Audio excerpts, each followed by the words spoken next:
Hello and welcome to the channel your parents, the PTA, and the wokies don't want you to hear, the heliosblog. Today, Mikhaila Peterson explains why you're failing to attract anyone.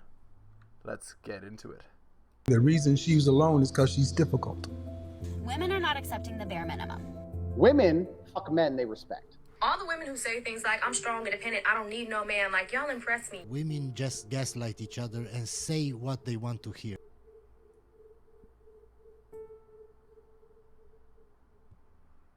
Rated person.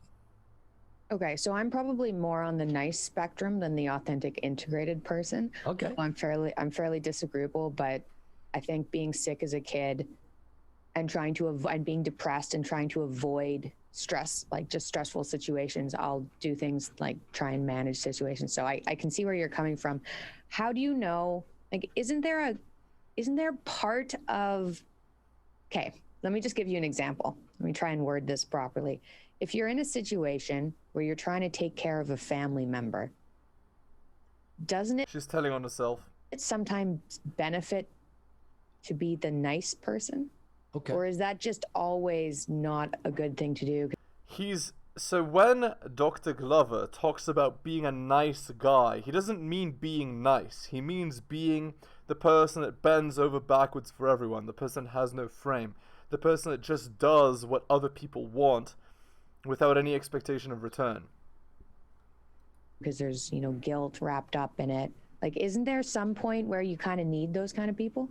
Yeah, that's a good question. And you found yourself in that place in life. I have as well. Probably we all do it sometime. Here's the perspective of that, is that I don't use the word codependency in my book. And I did that on purpose, mainly because when I wrote the book 25 years ago, the term codependency was primarily only used with women and with like family members of alcoholics. And so I wanted to talk about the dynamic of this giving to get, or covert contracts, as I call it, without people getting a predetermined idea of what projecting their own idea of codependency. So the nice guys I talk about, it operates, like I said, from what I call covert contracts. They're if-then propositions. So, guys, here's the idea of a covert contract, okay? And this is, a lot of guys get into this. If I do nice things for you, I'll get laid. That's the nice guy covert contract, where like guys get into, they're like, let's just be friends by a girl. And they assume that if they, I'm going to tax you around, I'm going to take care of you, I'm going to give you boyfriend behaviors.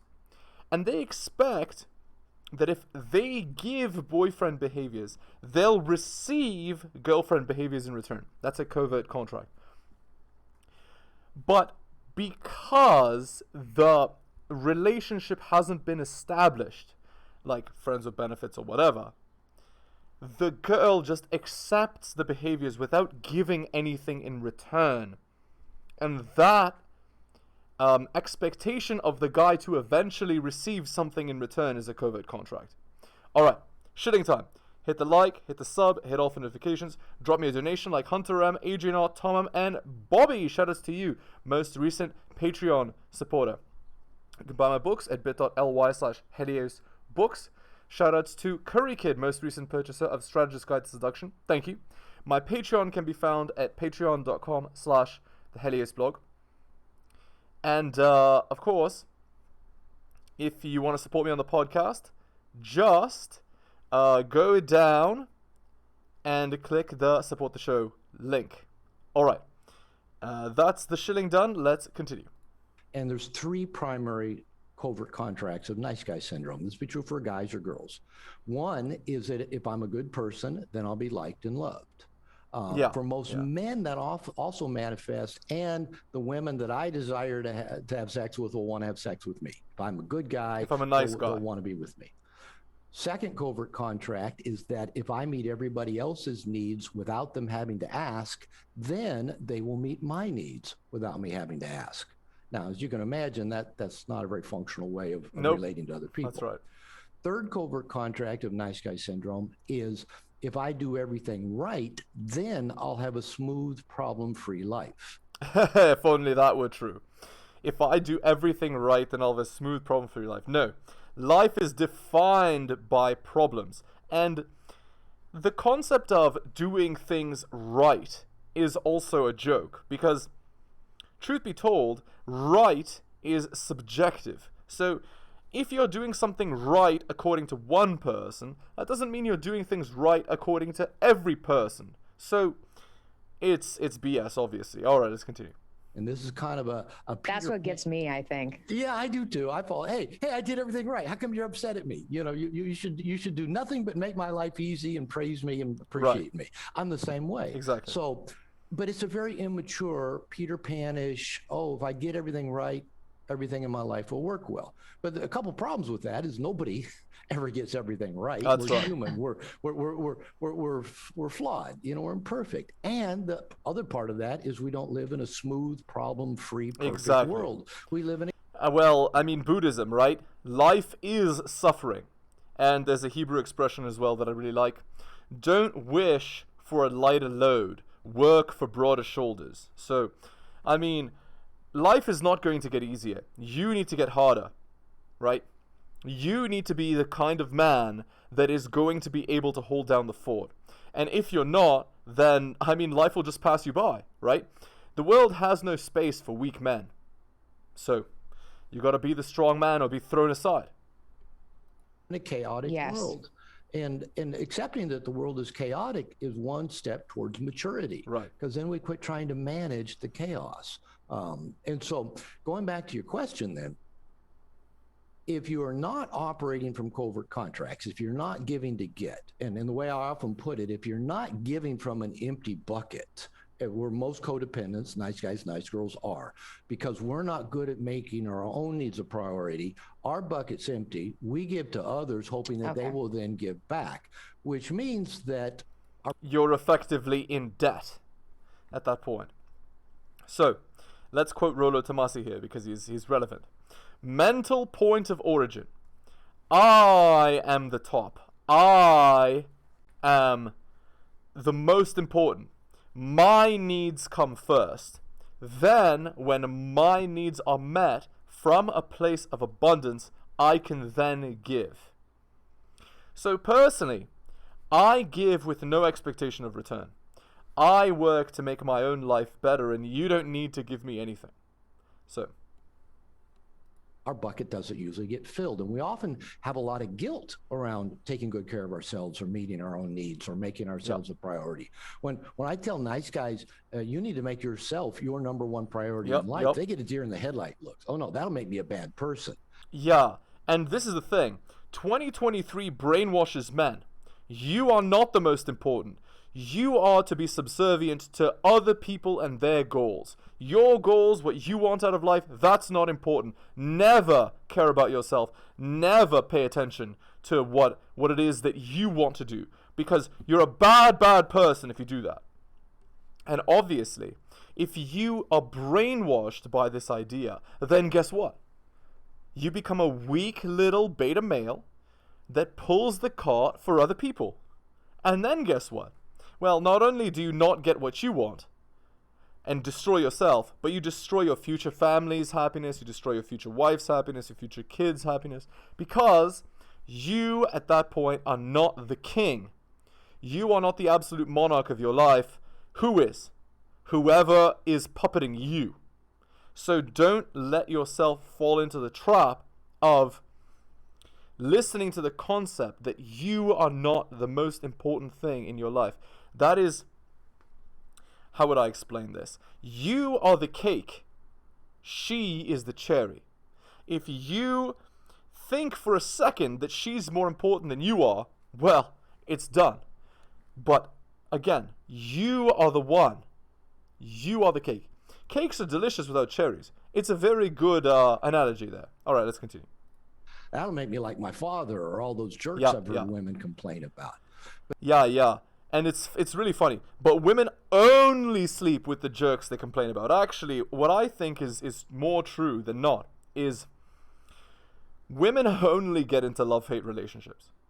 They both love and hate their significant other. And if you look at every single successful relationship, you'll see that the wife loves and hates her man simultaneously.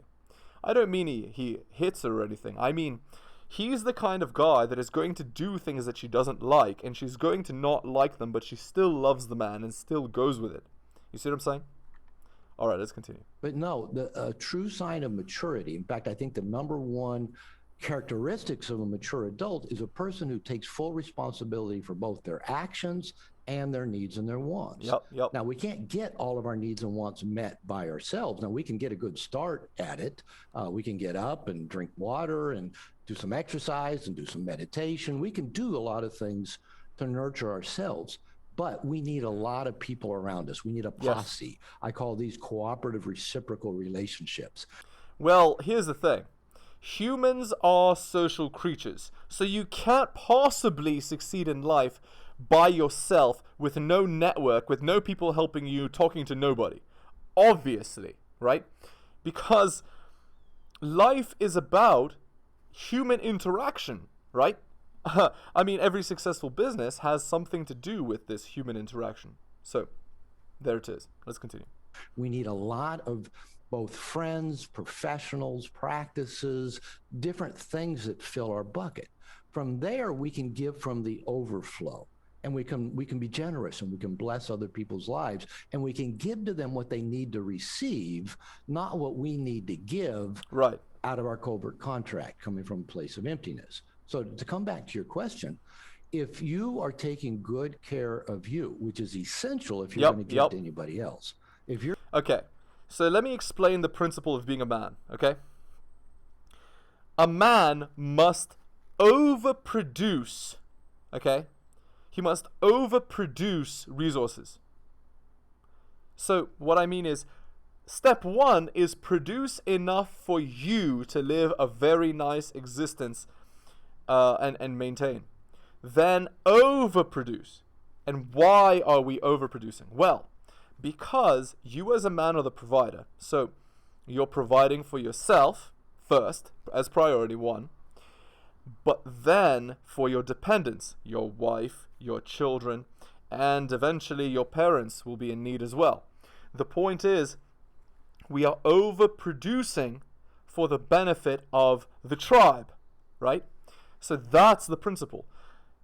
But if we aren't even producing enough for ourselves, how can we possibly then be the provider that the community needs? That's the thing. And when I say produce more than you need for yourself, I don't just mean money and resources. I mean charisma. I mean physical fitness. You need to produce more than you need for yourself. So when you're overproducing this physical fitness, what does it mean? Well, it means you're able to defend yourself and your family, should it be necessary. You see the idea? All right, let's continue. You're filling your own bucket in a consistent way. That makes you feel loved and lovable. And then you can give from the overflow with no strings attached. Yep, that's right. Contracts. You give with no expectation of return. I agree. And give to people what they most need to receive, not what you most need to give right. your covert contracts met. So, yeah, I think I heard you mention you have a young child. Yes. Okay. Scarlett, she's almost 4. Okay, so here's an example of what I call 2 levels of differentiation. First level of differentiation is where you ask yourself, what feels right to me? What do I want? What do I need? What's important to me? And then you take action to do that. And again, you do it even when you experience the resistance of neurotic guilt or change back from the people around you. Right. Now, there's a second level of differentiation that can only occur after you've achieved first level differentiation. And then you can also ask, what is in the best interest of the people I love? What is in the best interest of the planet that I live on, right? Right. So this is like Maslow's hierarchy of needs, right? Like, first you're thinking about air, and if you have air, then you can think about water, and if you have air and water, then you can think about food, and then if you have air, water, and food, then you can think about relationships, and if you have the relationship, then you can think about children, and so on and so on and so on. The hierarchy builds up, and then eventually when you have everything, then you can think about self-actualization, which is how can I become the greatest version of myself, right? Similarly here, right? Once you have met your own needs, then, okay, what is in my girl's best interest? What is in my children's best interest? What is in my family's best interest? What is in my business's best interest? And so on. You see? Self first, then from a place of overproduction, then. All right, let's continue. And now from that place, you might actually make some sacrifices. You might actually put yourself second in order to put somebody you love first that needs to be, especially a child or an ill parent. My mother's 86 and had a stroke coming up on 3 years ago. She lives alone, she can still drive, Terrible. but she's fairly disabled physically. And, you know, I live in Mexico. She lives in Seattle. I get up there at least every other month. And people go, oh, you go up to see your mom a lot. I go, yeah, I go up because she lives alone. You know, she doesn't have a lot of social connections. She can't get out a lot. I go up, make sure, you know, it's her during COVID, you know, her pantry is well stocked and that she doesn't have to do a Costco run by herself. And admirable. So I can take care of my mother in differentiated ways. Now, as a child, I tried to take care of her in codependent ways because I thought my ability to thrive and survive depended on me sacrificing me to take care of her. I'm now a differentiated adult, and I can make sacrifices, or I can go out of my way to do things for her. Now, with your daughter, I remember my son's 36. When they're small, you think they're never going to grow up. But, you know, I've got a 14-year-old granddaughter now, so they do grow up pretty quickly. And I remember, you know, when he was a baby that at times, you know, he'd be up all night and, you know, my then wife would come in and say, I can't take it anymore. I can't handle it. You've got to go be with them. And at that time I was a minister. And so, like, you know, if it was a Saturday night, I had to get up and preach Sunday morning. And, you know, and I'm thinking, oh, I don't want to go be with a screaming baby. I need my sleep. I got to be good in the morning. But you know what? I got up because it was in the best interest of my then wife to let her not be with a screaming baby when she was at her wit's ends. Yes, again, the idea is you as the man are the provider, right? And sometimes these sacrifices need to be made. And that's just how it is. Ultimately, a man's life is about sacrifice, right? But you are only to sacrifice for those that are worth sacrificing for, and that's the point that Dr. Glover is trying to get at here. We don't just sacrifice for anybody who hasn't earned it. No. We sacrifice for the people that have earned it. This is why you don't go on $200 dinner dates with a girl you've never met before. It's idiotic. Why would you ever sacrifice for somebody that hasn't earned your sacrifice? Because it is going out of your way. It's pulling from your own value to do such a thing. It's doing a favor for a person that hasn't earned a favor. This is the idea. We are first to think about our own best interest and then, right, from that place.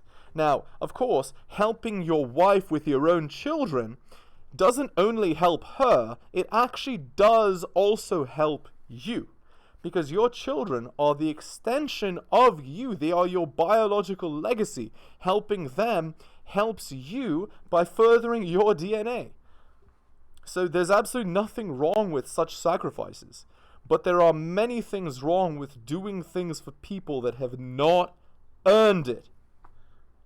People that are disrespectful, people that are rude, people that are entitled, people that believe that they just deserve your time, attention, affection, resources for nothing.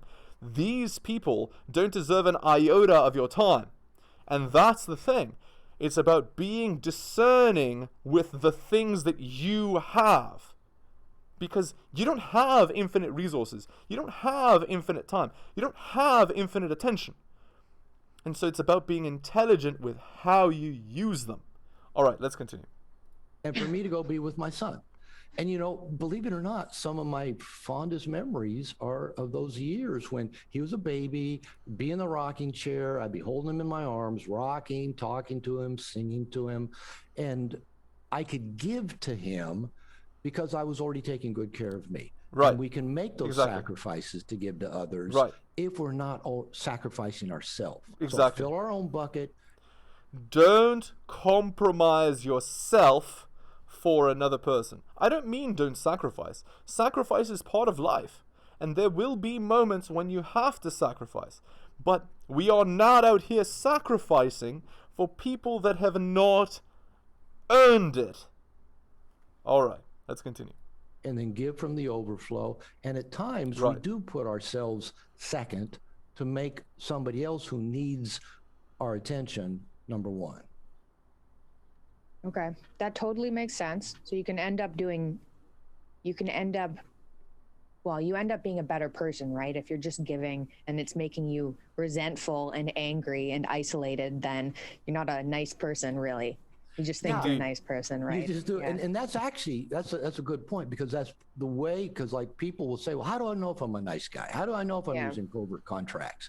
The way you usually know it is that you feel resentful and victimized. Right. You feel like, why are they not doing what I want when I've done everything right? Well, it's because you gave with expectation of return. When you give, there should be no expectation of return.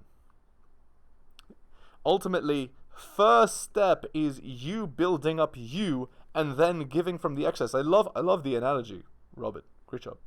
You're not being appreciated enough. You're not getting back as much as you give. You're not being noticed. You're not being thanked. And if you're kind of ruminating about those things and feeling bitter and resentful, and if that starts manifesting in either passive aggressive behavior, which is, I actually did learn what passive aggressiveness was. It's when you express your anger in indirect kind of ways. Right. Like instead of saying, I'm mad at you. Like how women do. Or I'd like you to do this, or I'd like you to stop. We poke at them, we jab at them, we embarrass them in public, we shut down, we don't follow through on our commitments, whatever. Those are passive aggressive behaviors. Or nice guys often can go into what I call a victim puke, where the stuff just builds up until boom. Everything we've ever rehearsed in our head that we wanted to say because we're so resentful just comes out. And I remember when I was doing most of my work and when I wrote No More Mr. Nice Guy, I was in my second marriage. And I had to learn a lot. I had to grow up a lot. And I remember I'd have one of these victim pukes with my then second wife. And she when it all was said and done, she said, like, how long has this been bothering you? I'd go, I don't know, 6 months maybe. And she'd go, it never crossed your mind to say something about it? I go, no, not really. And really, it hadn't. It never crossed my mind that maybe I could say, hey, this bothers me. Or, hey, can you do this different? Or, hey, can you stop doing that? Or, hey, can we talk about this? It just built and built and built. That's a pretty clear sign that you're a nice girl or a nice guy. So if you let constant bad behavior build up because you're too afraid to say something. But here's the thing. You're going to have to deal with this behavior, whether you say something now or later. It's better to nip it in the bud than to experience the worst symptoms of it later. Ultimately, that's the idea. That all these things you do for other people actually start taking a toll. They start building up in terms of resentments and perhaps rage and frustrations, and they get manifest in those passive aggressive ways or in the occasional victim puke. Okay, so say somebody's listening to this and is realizing that they exhibit some of these traits of a overly nice person. What are the first steps in figuring out how to, I guess, start expressing healthy emotion? Okay, that's a good question. And I'll tell you how I started. And I found that this seems to be a pretty good starting place. And I mentioned that I went to a 12-step group, and I didn't know where else to go, but my wife was telling me, you're a sex addict.